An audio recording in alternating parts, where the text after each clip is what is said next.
So, hi guys! Good morning! Ayon, kumusta kayong lahat dyan? Pero syempre, alam ko, marami sa inyo ang nagalit sa akin, nainis sa akin dahil sa video ko kahapon. I'm so sorry if I'm hurting you all nang dahil sa real talk na yon. Pero actually, pero hindi ko lang matanggap na may sasabihin kung ano man coming from someone na isang reactor claiming nagsi-self-claiming na siya yung totoong defender, ganito ganyan. Hello, kumusta naman si Wow Life TV na totoong bumibira ng bashers, 'di ba? Sila RC Supremo and Kuya Burloloy, kaming mga legit key RORD. Kumusta naman yung effort namin? And sinasabing wala akong effort? Anong walang effort? 'Di ba? Well, sabagay, yung iba naman kasi dyan na sobraan sa effort kaya nag-over the backot, 'di ba? Kisyo hindi sila habol for the views, kisyo hindi pira-pira lang, kisyo marami silang pera, ganito ganyan, 'di ba? Tapos ang binabato nila sa akin, kisyo pira-pira lang ako, for the views lang ko. Hello, kumusta naman yung ibang mga reactor diyan na pakiramdam nila na humina na ang Rochelle or humina na yung views, nag-over the backod agad at humanap agad ng bagong masasandigan kasi para may backup, ganon. And kumusta naman kaming nanatili through thick and thin, 'di ba? Kumusta naman kaming nandiyan talagang nakasuporta lang, 'di ba? And that time, yung video ko kahapon, it was just a advice. Wala akong masamang sinabi para kay Langga Rachel because bakit? Mahal ko yung tao eh. Kumbaga nirerespeto ko din yun si Rachel. Nagkakamali lang ako siguro sa part na hindi ko siya piniem. Well, sa part ko kasi, akala ko, yung mga concern na yon sa totoo lang, mga tao, pini-question yung kalidad ng KRORD kung bakit si Rachel hindi daw namin mabigyan ng advice or hindi daw namin makausap kasi marami ng mga concern na kisyo ganito, ganyan.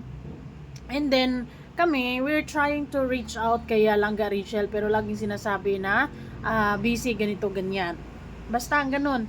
'Di ba? Ang daming rason kung bakit hindi makausap pero naintindihan namin 'yon kasi nga busy nga. So, yung video ko kahapon, it was just a plain advice talaga. Wala akong sinabing masama kay Langga Rachel or mga below the belt na sinasabi. And sa mga reactor na nagfi-feeling safe, nagfi-feeling malinis, hello, kumusta naman kayo dyan? Para namang hindi kayo nag-thumbnail ng mga negative comments. Actually, yung sa akin, it was just a constructive criticisms. Para naman kayong new. Diba? Akala ko ba tanggap nyo yung mga advices, tanggap nyo ang mga constructive criticisms? How come na ako yung sobrang napamali, yung simpleng lang naman, advice lang naman yon kay Langga Rachel. Oo, naintindihan ko kung sumama yung loob niya, naintindihan ko kung sumama yung loob ng mga viewers sa akin, pero coming from someone na reactor na alam naman natin na pare-parehas tayo ng point of view sa mga bagay-bagay, like kung sa akin views lang, ganun din naman kayo. Kung sa akin pera-pera lang, kaya gumawa ko ng content, ganun din naman kayo, 'di ba? Sobra-sobra nga yung ginagawa yung content everyday pero wala akong say, 'di ba? Kumusta naman yung efforts ng mga taong nagstay through thick and thin, nagstay mahina man or malakas ang community, 'di ba? Kumusta naman kami, ganon. Siguro ganun talaga ang nature ng life. Kung magkamali ka isang bisis, ay kakalimutan na nila yung maraming bagay na nagawa ka na na maganda para sa tao. Pero tanggap ko yung galit ni Langga Rachel kung nainis sa akin or nainis sa akin, nabuisit sa akin or kung ano mang pakiramdam niya sa akin ngayon, tanggap ko yon, naintindihan ko yon. O yung mga viewers nag-unsub sa akin, okay lang yon, naintindihan ko naman yon. Pero coming from someone na magsasabi ng ganon, no. Kasi kung i-claim nyo, nagsusumbong kayo na sa live ko or ang daming bashers na Langga Rachel, kumusta kayo? Kumusta kayong lahat dyan? Na okay lang ba kayo dahil sa comment section na yon, kung tutuusin ako yung binabash, 'di ba? Actually, hindi naman totally bash na below the belt, pero I will consider it a constructive criticisms. Parang gano'n na lang, 'di ba? And marami sa akin ang nag-unsub. So how come na parang ako yung may pinaka sa lahat ng reactor pinaka masama. Kumusta naman yung diyan, yung iba diyan, 'di ba? Kumusta naman? Matatanggap ko kung galing sa viewers, matatanggap ko galing kay Rachel or kay Dudong na sasama yung loob sa akin or magtatampo sa akin, pero I can assure you guys na yung sinabi ko sa video na yon, walang masamang sinasabi ko kay Langga Rachel, walang pang below the belt, pang judge, walang ganon. Ang sinabi ko lang, maging mahinahon siya, wag magpapadala sa init ng so on and so forth, mga plain na advice na pampakalma lang actually. So anong mali doon sa part na yon? 'Di ba? Oh, sasabihin na Kisho, wala akong effort at kaming mga reactors ay pinababayaan naming mabasa silang Garcel. Kailan? Saan? 'Di ba? Kasi sa tema ng pagre-reaction ko, giving my point of view, mostly lang talaga, point of view lang talaga. Ang bashing kasi for me is yung below the belt. Ang bashing kasi for me yung sobra-sobra na yung mga pinagsasabi na may malang talaga na parang wala nang sense, na talagang nang lalait lang ng tao. Pero kung if it's a lang naman, a constructive criticisms, nasa sokmed tayo, kumusta? Bakit tayo masyadong nagpabida-bida dyan, di ba? Bakit self-claiming na ang mga person ngayon? Bakit naman tayo ganon?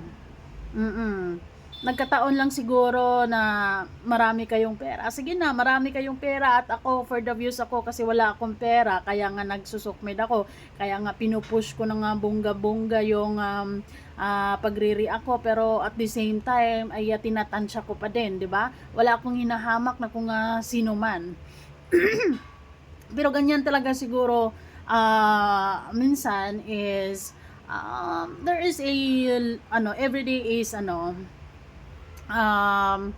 yung tipong may mga lapses, no? Pero hindi naman sobra-sobra nga yung ibang mga fans dyan. Kung makapagsumbong, kala mo hindi nagsasalita ng hindi maganda kay Langga Rachel, Kala mo hindi ko nakikita yung mga comment nyo sa mga iba't ibang mga reactor na nagla-live na pangit-pangit din yung mga sinasabi nyo kay Langga Rachel, Samantalang yung kung makasumbong kayo sa akin, kala ko naman nilalait ko si Rachel or kung anong mga masasamang sinasabi ko. And actually, pagpapaalala lang yun sa akin. 'Di ba? Minsan din tanggap-tanggap din tayo ng mali. Sige, marami sa inyo na kinukonsidera ang bagay na yun na nagjo-joke sila. Pero hindi naman yun lahat. Tanggapin nyo din na hindi lahat ng tao ay na natitake yun na as a joke. 'Di ba? But anyways, I'm really sorry for Langga Rachel na yun nga ang nangyari, nagawa ko yung video na yon, pero no, lalaban ako sa mga tao o lalo na sa mga reactor na pabida, sa mga reactor na kala mo nakalilinis at ang perfect at ang hindi for the views at hindi pira-pira lang. Hello, anong ginagawa niyo sa Sokmed? 'Di ba? For fun? Ano ba 'yan? Nako, naintindihan ko, nasasama yung loob sa akin ni Langga Rachel. I'm really sorry about it. Yung mga viewers, naintindihan ko, kaya inaansap nila ako. Wala akong problema doon, naintindihan ko yon. Pero coming from someone na talagang, ano ba yan? Kalma nga lang kayo. Kalma lang. Kalmahan lang natin sa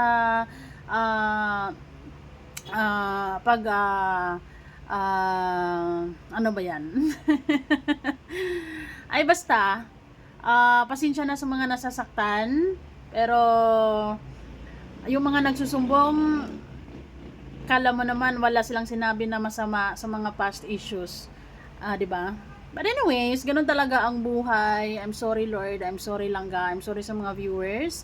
Pero sorry sa isang sa mga reactor na nagfi-feeling malinis, nakala mo napaka diretso, napaka tuwid, napaka for fun lang ang ginagawa nila sa YouTube, hindi sila for the views. A very sila loyal. Hello, talking about loyal, kami pa yung ki-question niyo sa pagka-loyal, kaming nanatili through thick and thin, kaming nanatili mapamahina man or pamamalakas man yung community. Kami yung kikwestiyonin kung loyal kami or mahal namin yung community. Kumusta naman yung mga taong wala na dito sa community? Sila yung loyal, sila yung totoo, kami fake. Ganon lang ba yon? Loyal yung basta pag pera-pera. Oo. Kami fake kasi wala kaming kung alam mo yon, fake kami kasi bakit kami naging fake din? Kumusta naman kaming mga nananatili, di ba? May issue man or wala, through thick and thin, may views man or wala, nanatili kami, may basher man, maharap kami sa mga basher, si Wow Life, si Kuya R, si Kuya Borloloy. Actually, halos kami ilan lang ba yung active sa amin? Di ba? Ayun lang. Hindi masyadong masyado tayong nagpapabango kasi alam naman natin na alam nyo naman na kahit alam nyo naman sa sarili nyo, admit it or not, na yung sinabi ko doon is a plain advice lang kay Langga. Medyo lang ako doon sa part na ginawa ko yung video instead of giving it to her sa private. Yun lang yung yung pagkakamali ko sa part na yon. Kasi naisip ko hindi naman ako papansinin or hindi ko re-replyan. Pinangungunahan ko kasi dahil we tried to reaching her out. Medyo matagal na kasi nung mga kini-question yung kalidad ng roar, bakit daw ganito, ganyan. Nung mga panahon pa na si Langga Rachel ay bigla na lang iwan yung live, ganito, ganyan, nadadala siya sa mga bashers, ganon, ganyan. Pero yun, busy nga yung tao kaya hindi kami kinakausap, kaya ang naging way ko kahapon, hindi ko siya na PM and then nadiretso ko sa pagbibigay ko sa opinion ko through a video. Pero sa sinabi ko, I will stand firmly kasi wala akong sinasabing mali doon. It was just a plain advice, no? Kung sasabihin yung constructive criticism, no, is just malayo lang din yun bilang constructive criticisms, kasi yung constructive criticisms medyo na rin yun, medyo may pangingialam ng konti or yung mga panglalayot ng mga basta pangit. Pero yung sinabi ko na yun, lang yun, basta maintindihan lang yun sa mga malalawak ang pag-iisip at